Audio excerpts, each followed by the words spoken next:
ఇచ్చినటువంటి స్టేట్మెంట్ కానీ మేనిఫెస్టోలో ఇచ్చినటువంటి అంశాలు కానీ అన్ని అది కాంగ్రెస్ తీసుకుంటే కాదు అది. అయిపోతుంది ఒకటి.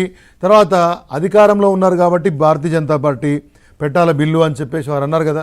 నేను కూడా అంటున్నాను, ఇప్పుడు భారతీయ జనతా పార్టీకి ఇవాళ ఎన్డీఏ గవర్నమెంట్ ఉంది కదా, పెట్టండి 100% యూ కెన్ బిల్ పెట్టాలి కూడా. మూడవది బీజేపీ మీరే చెప్తున్నారు ఎక్కడ కూడా ఎమ్మెల్యేలను రాజీనామా చేసి రమ్మని చెప్పారు అంటే గరికపాటి మోహన్ రావు గారు ఇప్పుడు చెప్పారు. కానీ లేదు వెంకయ్యనాయుడు గారు స్టేట్మెంట్ ఇచ్చినారు. శరద్ యాదవ్ గారిని డిస్క్వాలిఫై చేసే కంటే ముందు వెంకయ్యనాయుడు గారు set an example being the chairman of the Rajya Sabha అని డిస్క్వాలిఫై చేసినాడు అంత పెద్ద నాయకుడిని. ఆ తర్వాత ఎవరిని చేసుకున్నారు? మన తెలుగు రాష్ట్రాలే, బయట సంగతి వదిలేద్దాం. గరికపాటి మోహన్ రావు గారిని చేర్చుకున్నారు, సుజనా చౌదరి గారిని చేర్చుకున్నారు, సీఎం రమేష్ గారిని చేర్చుకున్నారు. వాళ్ళేమీ రాజీనామా చేయలేదే, ఫుల్ టర్మ్గా రాజ్యసభ మెంబర్లుగా కొనసాగినారు.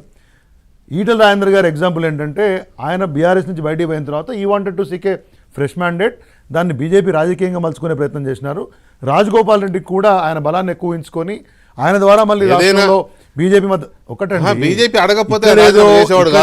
ఇక్కడేదో మేము పునీతులమని చెప్పుకోవడానికి అవకాశం లేదు అని చెప్తున్నాను. అది ఎట్లాగూ లేదులే.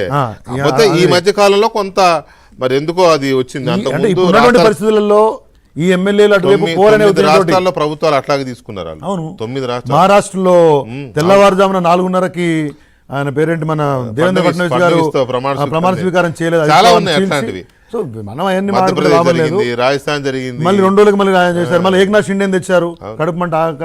సో ఇవన్నీ మనం చూసాము. ఎండ్ ఆఫ్ ద డే మీరు చెప్పిన మాటలు మీరు వక్రీకరించి ఎమ్మెల్యేలను తీసుకుంటున్నారనే భావన మాత్రం ప్రజల్లో ఉంది. లేదు పర్లేదు మేము చేస్తాము, 6ర్లు కొడతాము, 7లు కొడతాము, 8లు కొడతామంటే ఇప్పుడు కరెక్ట్గా ఉంటుంది అంటున్నాను నేను. మళ్ళీ రేపు వచ్చినాక మేము అదే చేస్తామని మీరు అనలే కదా, అంటే ఇప్పుడు గట్లనే ఉంటుంది. నా పాయింట్ ఏంటంటే అసలు ఎవరికైనా ఈ యాంటీ డిఫెక్షన్ లా, ఫిరాయింపు నిరోధక చట్టం అనేది ఒకటి ఉంది అనే ఈ పార్టీలకి ఎవరికైనా గుర్తుందా అనేది ఒక పాయింట్.